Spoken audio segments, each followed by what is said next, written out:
तुझ पर सब बर लौटा दो, खानाए दिल आबाद रहे।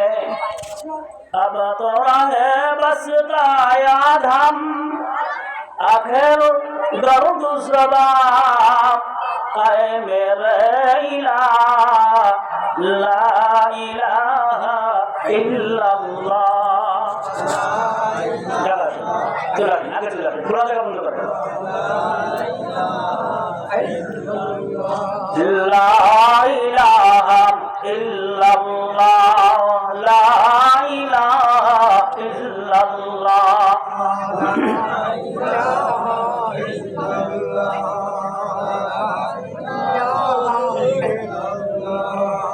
आकाश नीले नीले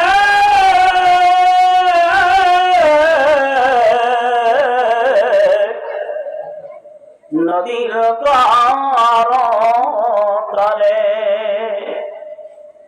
ओई नामेरी सुर शोना যায়, ওই নামেরি সুর শোনা যায়।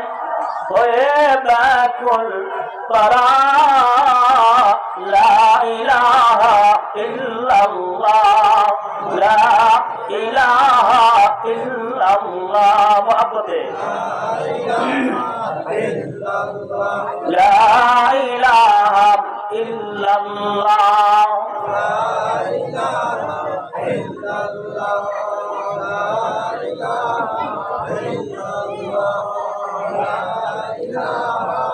লা ইলাহা ইল্লাল্লাহ মুহাম্মাদুর রাসূলুল্লাহ সাল্লাল্লাহু আলাইহি ওয়াসাল্লাম। দামজদ্দি জনাব মোহাম্মদ লিয়াকত আলী সরদারের বাসভবনে আজকের এই কোরআনী জলসা, কোরআনী মাহফিল, ইসলাহ সওয়াব মাহফিলের প্রধান বক্তা জনাব হযরত মাওলানা হাবিবুর রহমান সাহেব, আজকের মাহফিলের বিশেষ বক্তা হযরত হাফেজ মোহাম্মদ মিরাজুল ইসলাম, আজকের মাহফিলে আলোচনা করে মঞ্চ ধন্য করেছেন হযরত মাওলানা মোহাম্মদ ইলিয়াস হোসেন সাহেব, হযরত উলামা ইকরাম মঞ্চের সামনে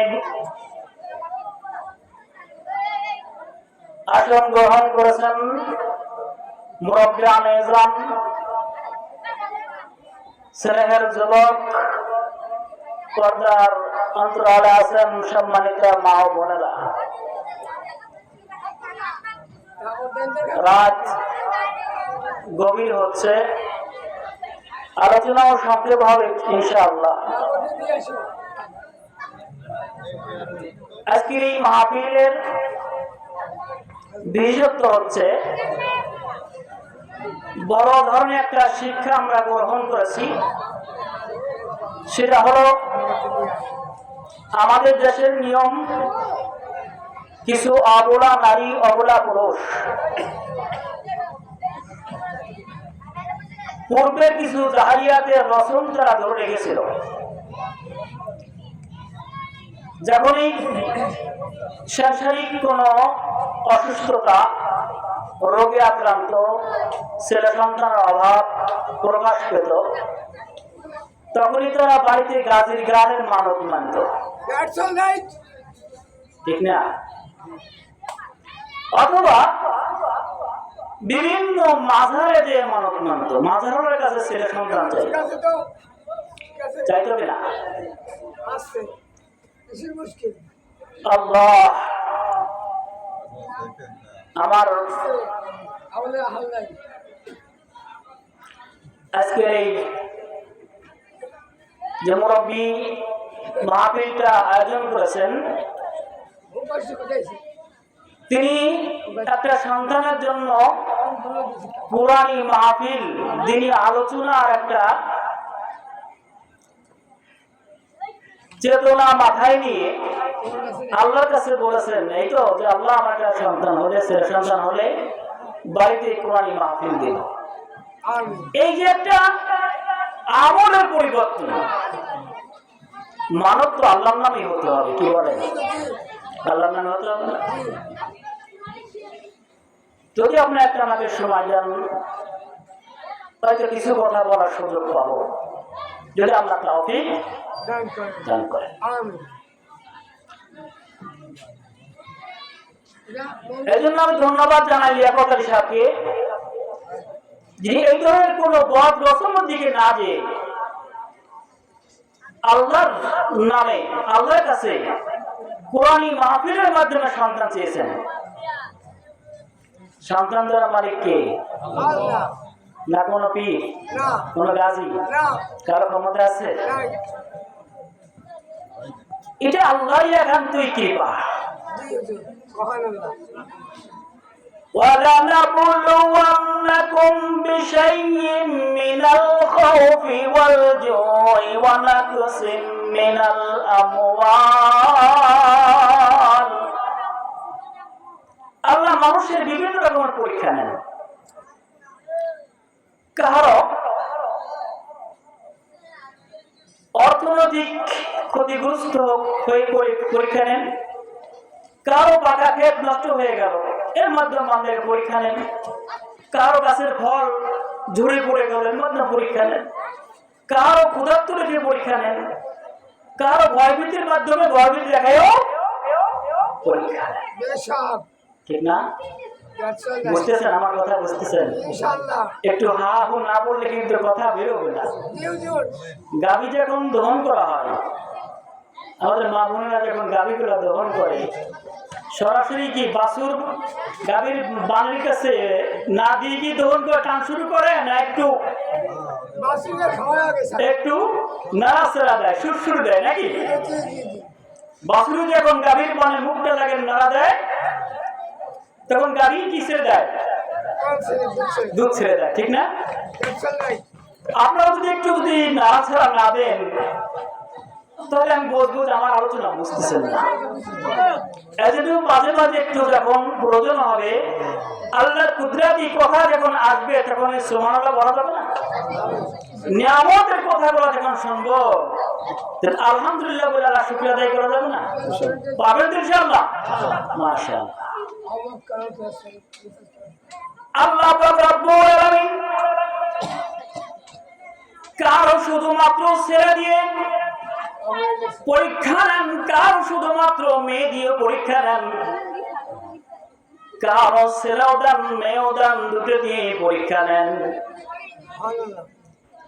আবার কারো ছেলেও দেন না মেয়েও দেন না, নিঃসন্তানী রেখে বান্দার মুখের দিকে তাকান, যে বান্দার সন্তান না পাওয়ার পরও আমি আল্লাহকে আল্লাহ বলে স্বীকৃতি দেয় না, অস্বীকৃতি। ছেলে সন্তান দেওয়ার মালিক আল্লাহ, না দেওয়ার মালিক কারো ছেলে দিয়েও সন্তুষ্ট করেন, আবার কার কিন্তু মেয়ে দিয়ে সন্তুষ্ট করেন, আবার কাউকে ছেলেও দেন মেয়েও দেন, আবার অনেক বান্দা বান্দিকে নিঃসন্তান রেখেও পরীক্ষা করেছেন। এটা কার অধীনে?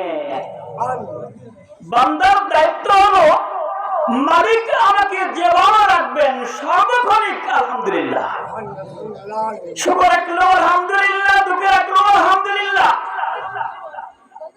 কেন? আমরা তো গোলাম, গোলামের নিজস্ব কোন ইচ্ছা পূরণ করার ক্ষমতা আছে? গোলামের মনে যাদের আনন্দ যাবুক, যতই চাহাত আসুক, কল্পনা যাবুক, মালিকের যদি মর্জি না থাকে, গোলামের এই হাজারি করে লাভ হবে? মালিক যেটা সিদ্ধান্ত নেবেন, গোলাম সেটাই মেনে নেওয়া হলো গোলামের দায়িত্ব। আমরা হলো গোলাম আব্দুল, ঠিক না? মুখের মনিবকে, স্রষ্টাকে আল্লাহ।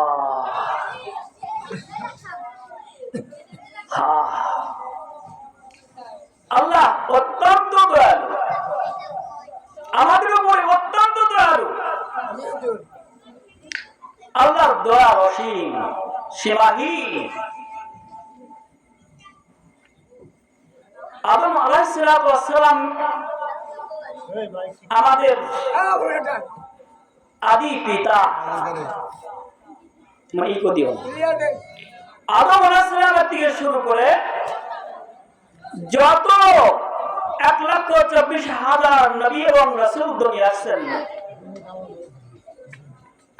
যে নবীর উম্মত যে কাজে পারদর্শী ছিল, যে জাতি যে কাজে বেশি পারদর্শী ছিল, আল্লাহ ওই জাতির কাছে ওদের থেকে উপরে পারদর্শী করে নবী এবং রাসূল পাঠিয়েছেন।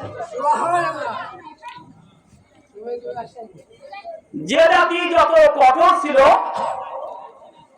ওই জাতির উপরে শরিয়াত তত শক্ত ছিল। যতগুলো নবী এবং রাসূল দুনিয়া আসছেন,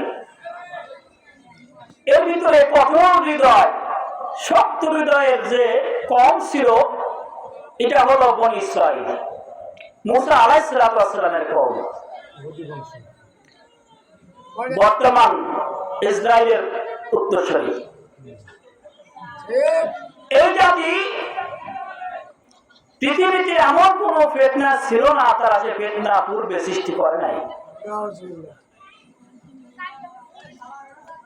এই জাতি ছিল জাদুবিদ্যায় পারদর্শী তৎকালীন।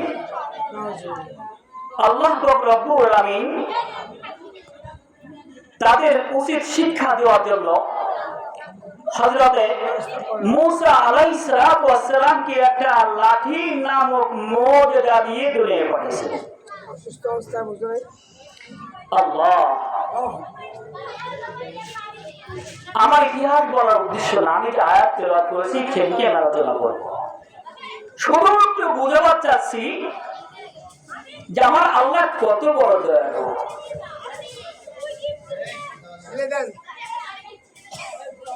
আল্লাহ রব্বুল আলামিন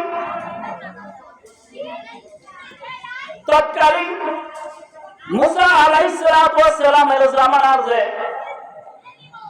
শাসক ছিল, শাসকের নাম ছিল ফেরাউন। বিভিন্ন নাম, কোন কোন কিতাব আছে নাম ছিল হিত্তির, নাম ছিল হার, বিভিন্ন নাম। ফেরাউন বলা হয় কেন? তৎকালীন যুগে যে জাতি, যে শাসক সবচেয়ে নির্যাতন করত, নিবরণ করত, এই নির্যাতনকারী বাদশাকে ফেরাউন বলা হতো। ফেরাউনের রাজত্বর বয়স ছিল 420। এই 420 বছরের ভিতরে ফেরাউনের কখনো মাথায় বেদনা হয় নাই, মাথা ধরে নাই, শরীরে জ্বর হয় নাই, একটা মাটিয়ে বাসন পর্যন্ত হাত থেকে ভেঙে পড়ে নাই। 40 দিন পর সামান্য একটু পায়খানা করতো, খাদ্য কম খেত না, প্রচুর খানা খেত। এত বড় আগুন যখন ফেরাউনের ভিতরে প্রকাশ পায়, তখন ফেরাউন চিন্তা করলো এভাবে জীবন যাপন করলে হবে না, আমার একটু আরো উপরে উঠতে হবে। সেটা হলো নিজেকে ক্ষুধাই দাবি করে ক্ষুধার পাহাড়ে বসতে হবে। নাউজুবিল্লাহ বলবেন না? নিজেকে দাবি করলো না রব্বুকুল আলা, আমি বলো। আল্লাহ বলেন না নাম ও ফিরাউন, তোমাকে তো এই পর্যন্ত আমি আল্লাহ উঠাই এনেছি, তুমি তো ইয়ামিনের একজন সিটার বাটপার ছিলে, এমন কোন লোক ছিল না যার থেকে তুমি কৌশলে টাকাগুলো হাতে নাও নাই। দিনাদার যখন পাওনাদার যখন তোমার কাছে দিনা পাওনা চেয়েছে, পাওনা না দেওয়ার কারণে না দিতে পেরে দেশ ত্যাগ করে তুমি মিশর প্রবেশ করেছ। মিশরে তরমুজের খেতের থেকে শুরু করে তুমি তো গোরস্থানের চৌকিদারি করছো, কিন্তু তারপরেও আমি তোমাকে সাদা মাটা জীবন যাপনের থেকে উঠাইয়া মিশরের সর্বোচ্চ ক্ষমতার যে চেয়ারটা, এই চেয়ারের ভিতরে আমি তোমাকে বসাইছি। আমি তো বসাইছি, এখন তুমি আমার চেয়ার নিয়ে টান দিচ্ছ। দেখছেন অবস্থা? আল্লাহ কয় শোন,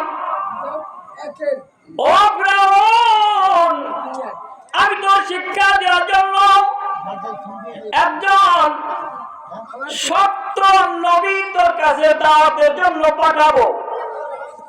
আল্লাহ সিদ্ধান্ত নিলেন হযরতে মুসা আলাইহিস সালাতু ওয়াস সালামকে দুনিয়ায় পাঠাবেন, আর মুসা আলাইহিস সালামের মাধ্যমে ফিরআউনকে দাওয়াতের ব্যবস্থা করবেন। ফিরআউন লম্বা ঘটনা। ফিরআউনের জ্যোতিষীরা যখন বলল, ও ফিরআউন, অচিরেই এই তোমার রাজত্বর ভিতরে, সীমানার ভিতরে বনি ইসরায়েলি এমন একটা প্রতিভাবান সন্তান জন্মগ্রহণ করবে যে সন্তানটা তোমার রাজ সিংহাসন কাঁপাই দিবে। ফিরআউন বলে, কাছাকাছি না দূরে? বলে অচিরেই। না, এ সন্তান আমি দুনিয়া আসতে দিব না। ও বন্ধুগণ, কথাটা বলার উদ্দেশ্য আমার,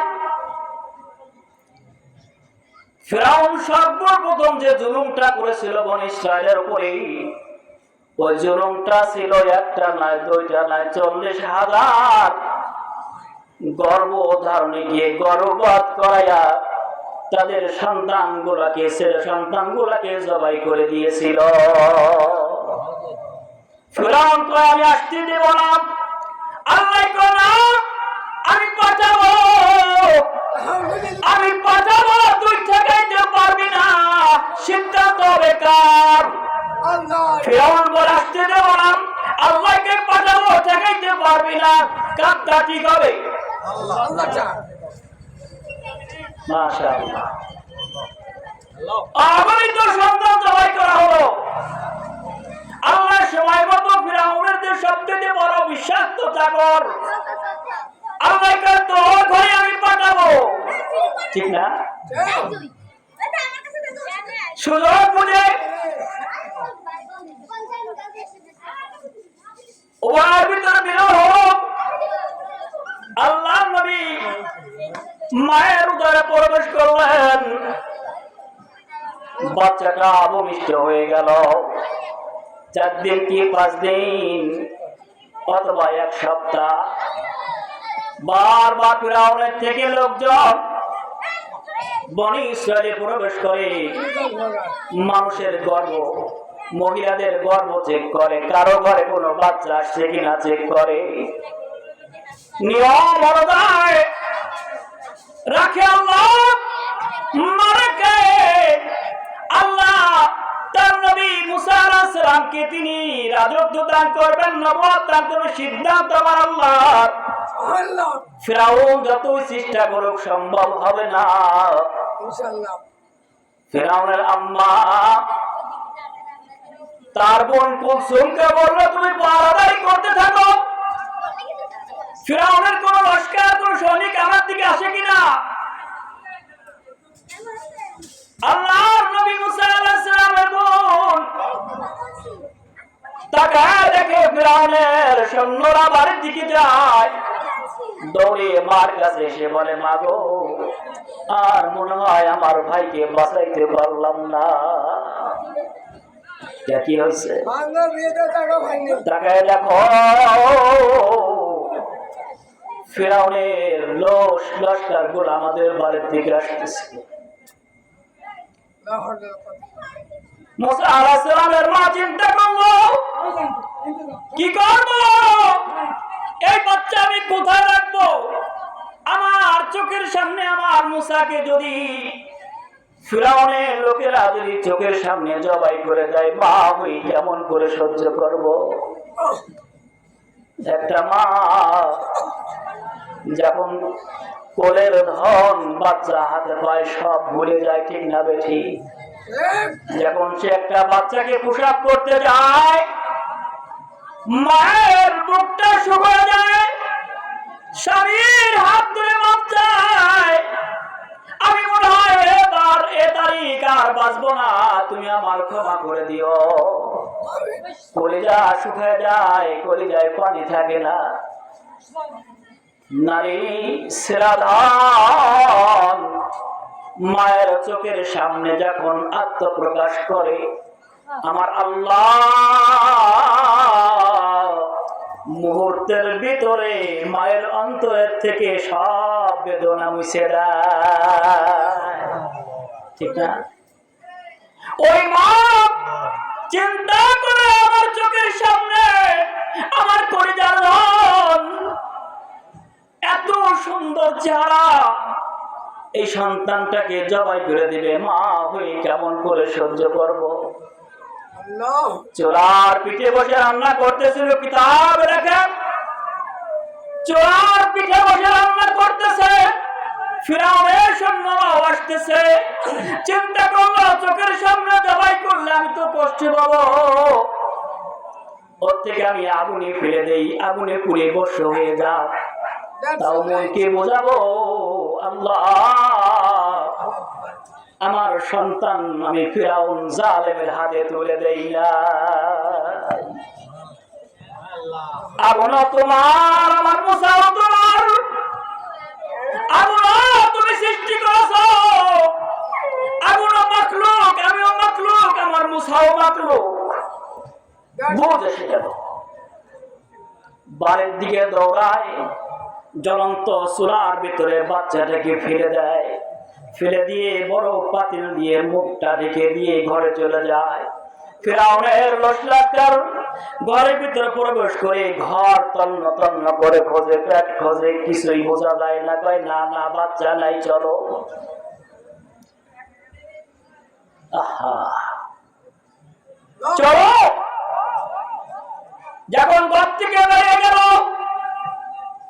আমার আল্লাহ কেমন বড় করে এই উম্মত এই জাতিকে কত ভালোবাসে। যখন ঘর থেকে বের হয়ে গেল, মার অন্তরের ভিতরে বাচ্চার টান এসে গেল, হায় হায়, যদি আমি ফিরাউনের সৈন্যদের হাতে তুলে দিতাম, আমার ছেলেকে জবাই করে দিত, রক্তাক্ত শরীর মাথা জামা কাপড় আমার চোখের সামনে থাকতো, আমি মাঝে মাঝে তার সমাধি স্থানকে জিয়ারত করতে পারতাম, তাকায় তাকায় দেখতে পারতাম, এটাই আমার সন্তানের কবর। আমি মা হয়ে কি করলাম, আমার সন্তানটাকে আমি কেমন করে আগুনের ভিতর ফেলে দিলাম।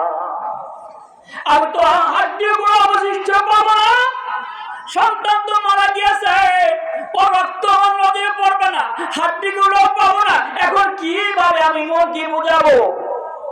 ঘরের থেকে বের হয়ে গেলেন, চোলার কাছে যখন যাবেন, এখন চোলার উপর থেকে পাতিলটা যখন সরাই ফেললো, সরাই ফেলার সাথে সাথে তাকায়া দেখে মুসা আলাইহিস সালাম দুলনায় বাচ্চাকে শোয়ায় দিলে যেমন হাত পা নেড়ে খেলা করে, জ্বলন্ত আগুনের ভিতরে আল্লাহর নবী মুসা খেলা করতেছে।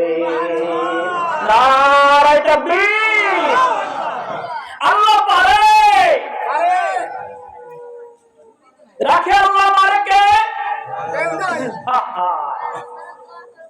এই মুসা আলাইহিস সালামের কওম আল্লাহ কয়, যা মুসা, এভাবে তো পুষা যাবে না, ফিরাউনের ঘরে ঢুকাবো, ঠিক না? ঠিক ঢুকাইছে না?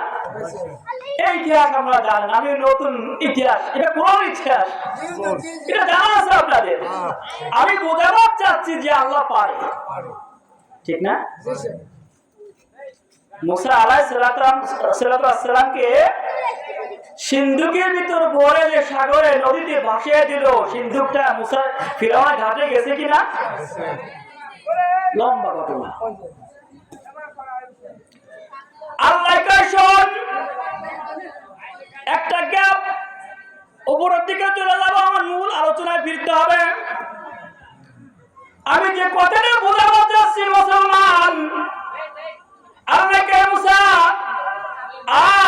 টাকা চলবে না, মাদাইন শহর থেকে ফিরে আসো। এখন তোমার দায়িত্ব তুমি পালন করো, যে জন্য আমি তোমার দুনিয়া আনছি, এই দায়িত্ব পালন করো। যাও ইলা ফিরাউন, ফিরাউনকে তুমি দাওয়াতের ব্যবস্থা করো। ফিরাউনের দাওয়াত দেওয়ার জন্য আল্লাহ নবী মুসা, খুব শর্টে বলবো, খুব খেয়াল, কেন ফিরাউনকে দাওয়াত দেওয়ার জন্য আল্লাহ নবী মুসা যখন ফিরাউনের দরজায় গিয়ে হাজির হলো, ফিরাউন তো দেখেই মিজাজটা করা, দাওয়ানরা ঢুকতেই দেবে না, ঢুকতে দিবি দেবো না তারা। আল্লাহ মুসা প্রথম তাক প্রকাশ কর, তোমার হাতে যে লাঠি আছে লাঠিটা ছেড়ে দাও। ফিরাউনের সদর দপ্তরে যখন লাঠিখানা ছেড়ে দেওয়া হলো, কাঠের লাঠির ভিতরে আল্লাহ জীবন দান করে বিশাল আকৃতির আজদাহা সাপ বানাইয়া দিল। এর শর্টে পড়তেছে, খুব খেয়াল করবেন কথাটা। ফিরাউন কয়, ও মুসা দাও দাও দাও, থামাও, তোমার সব থামাও, তুমি কি বলতে যাচ্ছ শোনো, শোনাও, আমি শুনতেছি। ভয় পেয়ে গেছি, ভয় পেয়ে গেছি। আহা,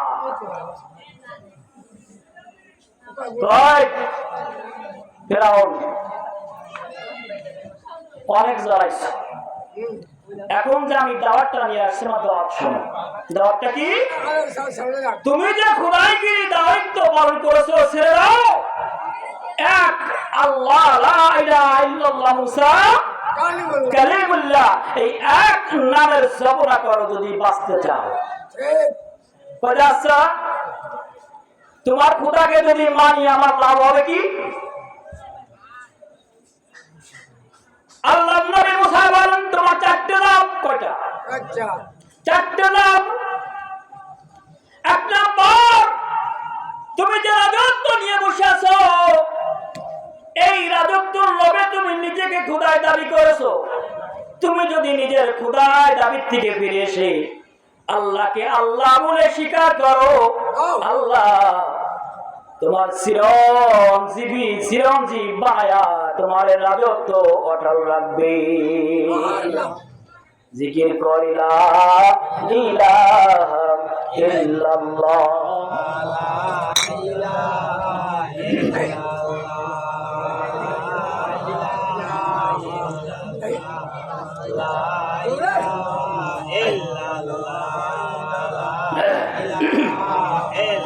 সুবহানাল্লাহ আলহামদুলিল্লাহ, সুবহানাল্লাহ আলহামদুলিল্লাহ, লা ইলাহা ইল্লাল্লাহ, লা ইলাহা ইল্লাল্লাহ, লা ইলাহা ইল্লাল্লাহ।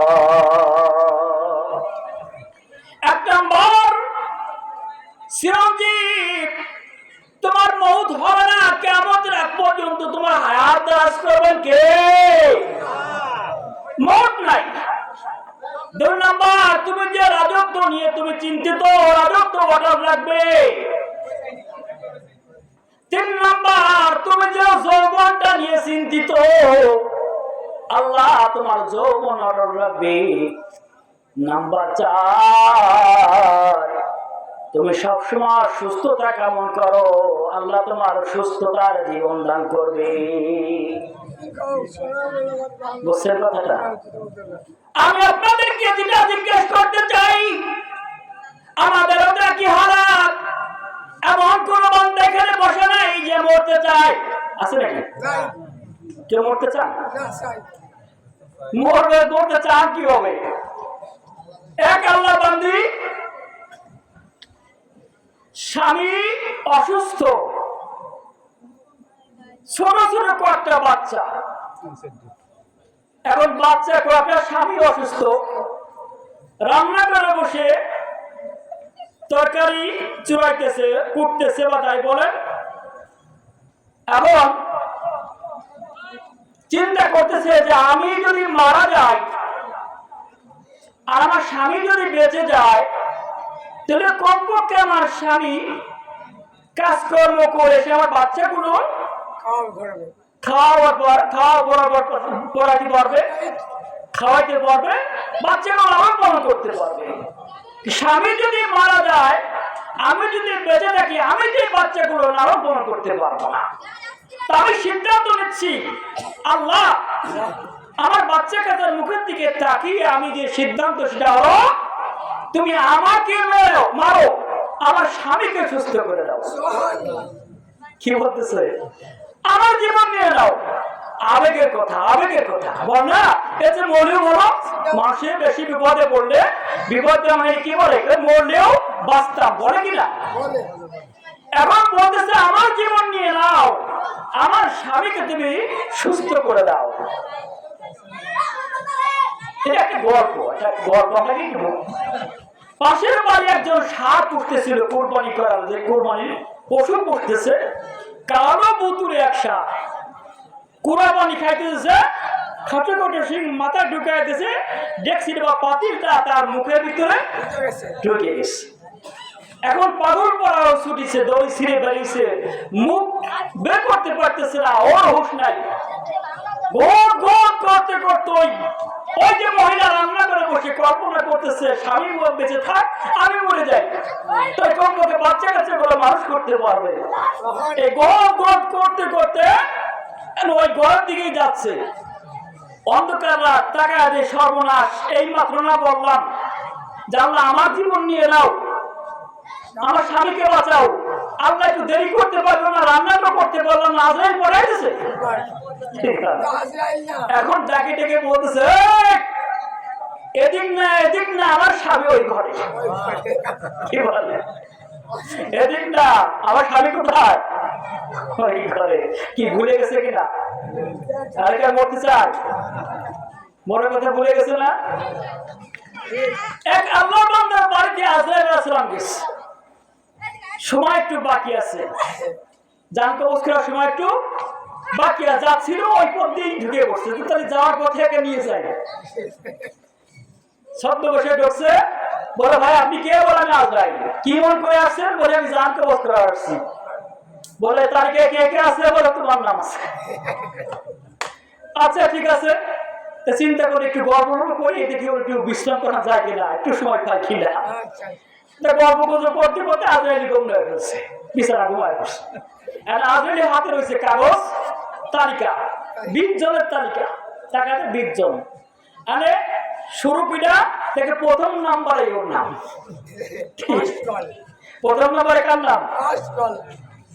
চিন্তা করলো আজরাইলের হাতে কাগজ, মৃত্যু ডায়েরি, প্রথম নাম্বার সিরিয়াল আমি, তুমি তো ঘুমায় রয়েছে। তো ওই কাগজটা করলো কি, আজরাইলের দিকে নিয়ে উল্টা করে দিল। এখন উনি কোথায় আছে? কোথায়? জবাবদার ভাই নিচে চলে গেছে না? ইচ্ছা কি ওই 20 জন 19 জন জানতে করার পরে আমি একটু সময় পাচ্ছি। তো আদায় মসজিদে উঠছে, মসজিদে উঠেই বলা, হ্যাঁ ভাই আমি তো সময় মতো উঠছি, এখন আমার কাজ, আমার অভিযান চালু করি, শুরু করি। তা আমি নিয়ত করছি যে যেহেতু আপনি আমার সাথে ভালো গল্প করলেন, সময় দিলেন, আমার তো বিশ্রামের জায়গা করতেছেন, তা আমি তো আপনার নামটা প্রথমে রাখছিলাম, তা আমি প্রথমত শুরু করবো না, আমি চেতে শুরু করবো চাচ্ছি। বলছেন আমার কথাটা? নিচে কিটা কাগজ উল্টা দিচ্ছে না, উদ্দেশ্য কি? কিছু সময় পায় কিনা, কিছু সময় তোর মধ্যে কিন্তু কেউ চায় না। কাগজ ঘোরায় দিয়েছে আর বাইরের মধ্যে, তাহলে আমি নিচের দিকে, কারণ আপনি যে আদর করছেন, যে ভালোবাসা দিচ্ছেন, আমি আর উপরের থেকে আর শুরু করবো না, নিচের থেকে শুরু করি। লা ইয়াস্তাকিরুনা সাআতা ওয়ালা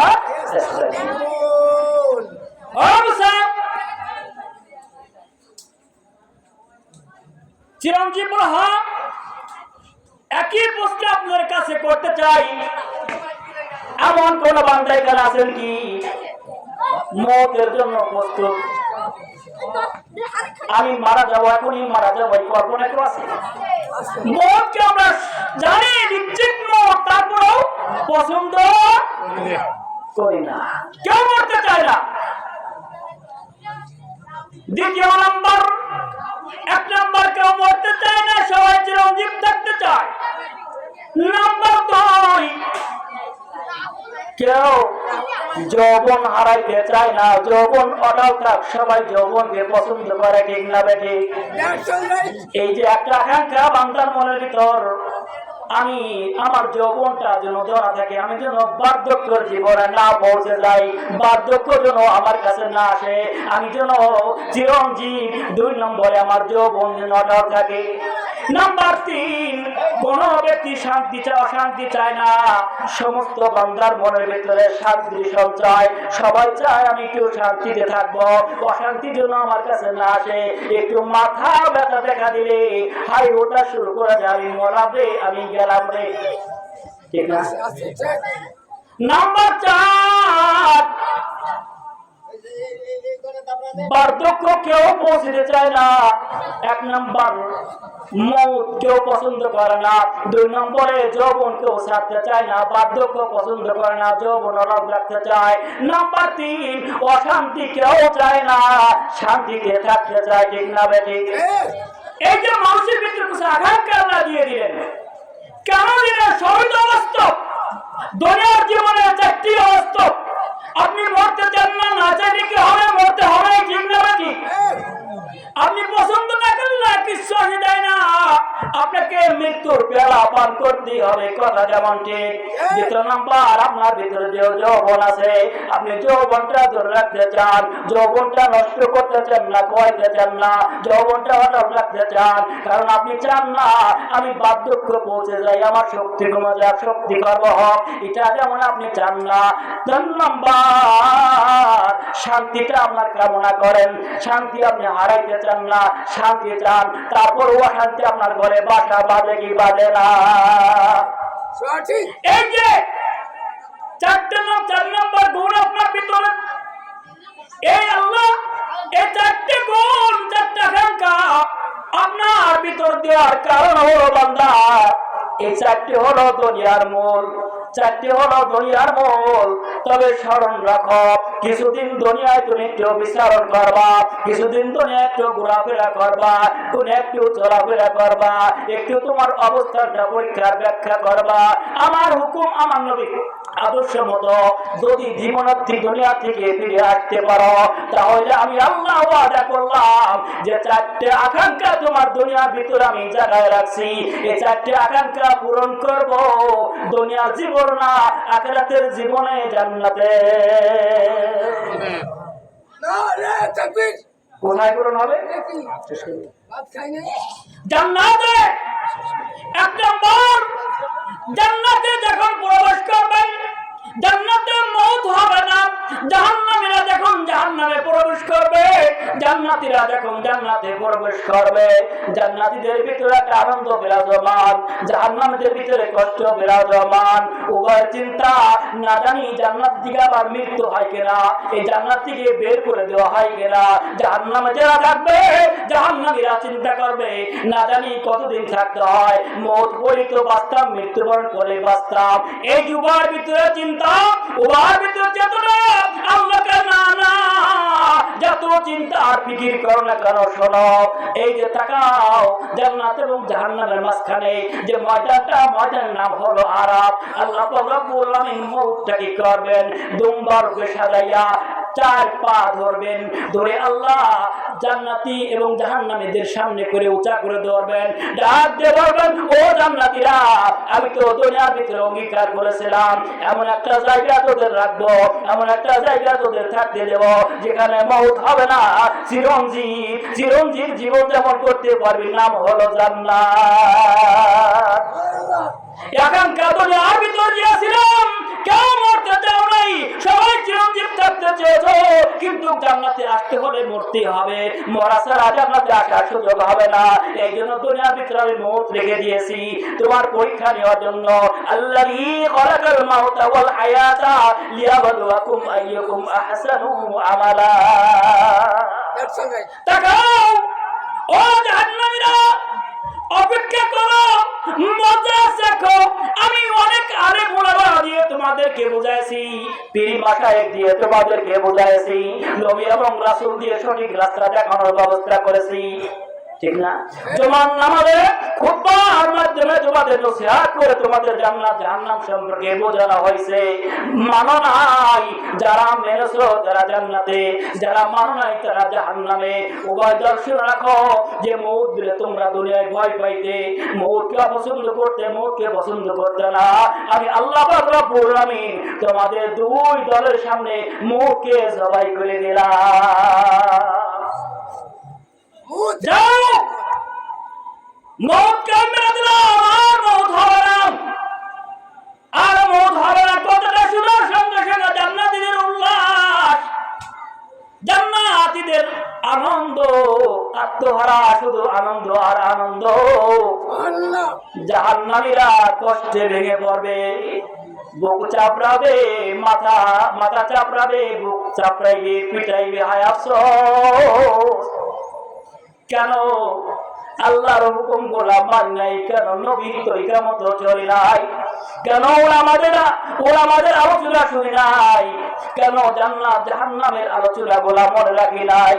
তারা তো আমাদের প্রতিনিয়ত বোঝাইতো, প্রতিনিয়ত জান্নাত জাহান্নাম সম্পর্কে আমাদের আলোচনা করে বোঝাইতো। কেন তাদের পথ আমরা অনুসরণ করি নাই? হায় আফসোস, যদি এই জাহান্নামে আসার আগে মৃত্যুবরণ করতাম তাহলেই তো ভালো হতো। ঠিক না? আল্লাহ কসম, আর মউত হবে না। ও জাহান্নামীরা, তাকে দেখ চিনিস কিনা, চিনার ব্যবস্থা করে দেবে।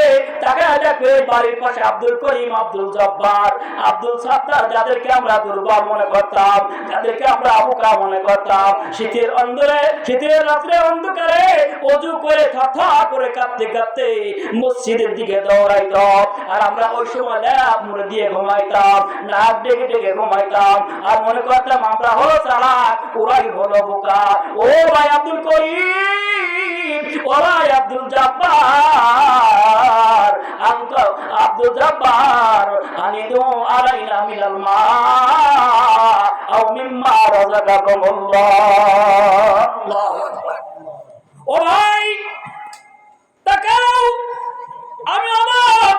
আমি তোমার প্রতিবেশী ছিলাম, তোমার বাড়ির পাশে ছিলাম, তুমি কি আমার চেনো না? ওয়ানাদা আসহাবুন নার আসহাবাল জান্নাহ আন আফিদু আলাইনা মিনাল মা। আল্লাহু আকবার কাবীরা। ও ভাই, আমি তোমার প্রতিবেশী ছিলাম, আমি তোমার পাশের বাড়ি ছিলাম, তুমি নামাজে ছিলে, আমি তো নামাজ পড়তাম না। তুমি মাওলা চিনছিলা, আমি মাওলা চিনি নাই, ভুল পথে জীবন যাপন করছি। আজ তোমাকে বোকা মনে করতাম, তুমি নামাজে ছিলে, সত্য কথা বলতে, সৎ কথা বলতে, সৎ পথে চলতে। আজ তুমি জান্নাতের মালিক, আমি জাহান্নামের আসামি। দেখো, তাকাও, আগুনে পুড়িয়া আমার শরীরটা আঙ্গুর হয়ে গেছে, শুধু আগুন আর আগুন, কলজাটা শুকাই গেছে, বুকের ছাতিগুলা পুড়ে বর্ষ হয়ে গেছে। দাও আনাফিদু আলাইনা মিনাল মা। তুমি যে শরবত ছাড়াবান তোমরা পান করতেছ, তুমি যে মধু পান করতেছ, তুমি যে শরাব পান করতেছ, তুমি যে দুধ পান করতেছ, দাও পানি পান করতেছ, আনাফিদু আলাইনা মিনাল মা। সুবহানাল্লাহ বললেন না? দাও, বাস্তব জীবনে ফিরে যান। জাহান্নামীদের হাত কি হবে সেটা কোরআনের মাধ্যমে আল্লাহ বলতেছেন। আনাফিদু আলাইনা মিনাল মা, মাথাটা উঁচা করে করে বারবার নিজের দিকে আকর্ষণ করবে, আর বিলাই বিলাই বলবে আমি অমুক, আমি অমুক, আমি তোমার প্রতিবেশী, তোমার বাড়ির পাশের বসবাস করতাম, তুমি কি আমার চিনতে পারছো না? দাও আনাফিদু আলাইনা মিনাল মা। কত সুন্দর স্বচ্ছ পানি তুমি পান করতেছো, কত আরামদায়ক ফল তুমি খাচ্ছ, দাও না কিছু পানি আমাদের ভিতরে ফিকে দাও। আমিম্মা রাযাকাকুমুল্লাহ, কোথায় কোথায় শিখাল আল্লাহ বলেন, ও জান্নাতীরা শোন, এমন জান্নাতের নিয়ামত আমি তোদের জন্য বানায় রাখছি।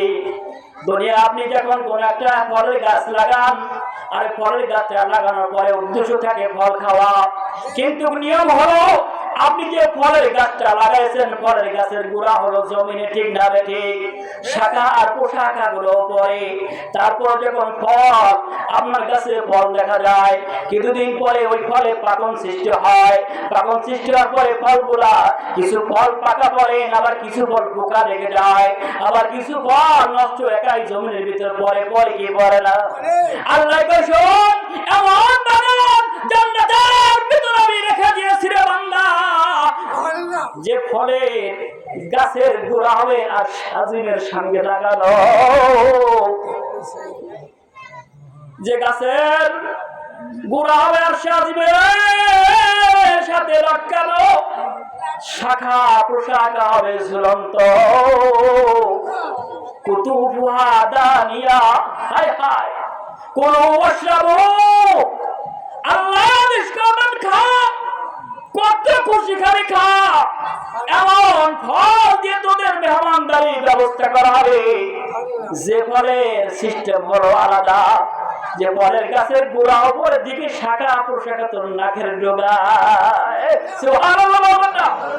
শুধু কল্পনা করবে খাবি, কল্পনা করবি আর খাবি, খালি কল্পনা করবে আল্লাহ এটা খাবো ওটা খাবো, তোর কল্পনা করতে দেরি আছে, ঠোঁটের আগায় আসতে দেরি নাই, ওই ফলে পছন্দ সৃষ্টি হবে না, ওই ফলে পোকা থাকবে না, তুই তরতাজা খাবি, আবার তরতাজা পাবি, ওই সিজন শেষ হবে না।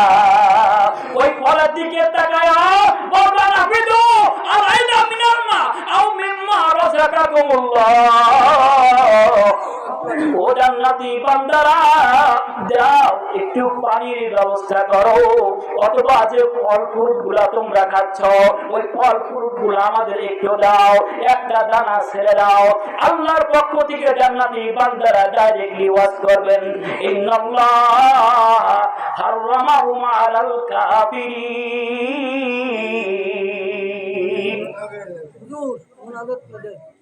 اللهم صل على سيدنا ونبينا وشفينا وحبيبنا ومولانا محمد صلى الله عليه وعلى آله وصحابه وبارك وسلم.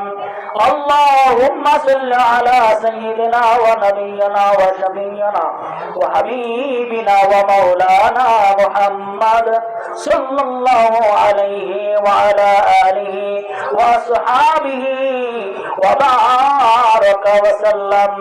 الصلاة والسلام الصلاة والسلام عليك يا رسول الله، الصلاة والسلام عليك يا حبيب الله، الصلاة والسلام عليك يا شافي المذنبين، الصلاة والسلام عليك يا رحمة للعالمين.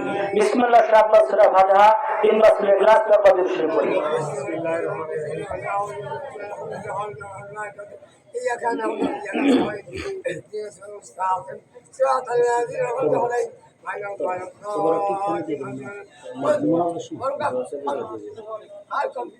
তবরকটা আপনারা রেডি করেন।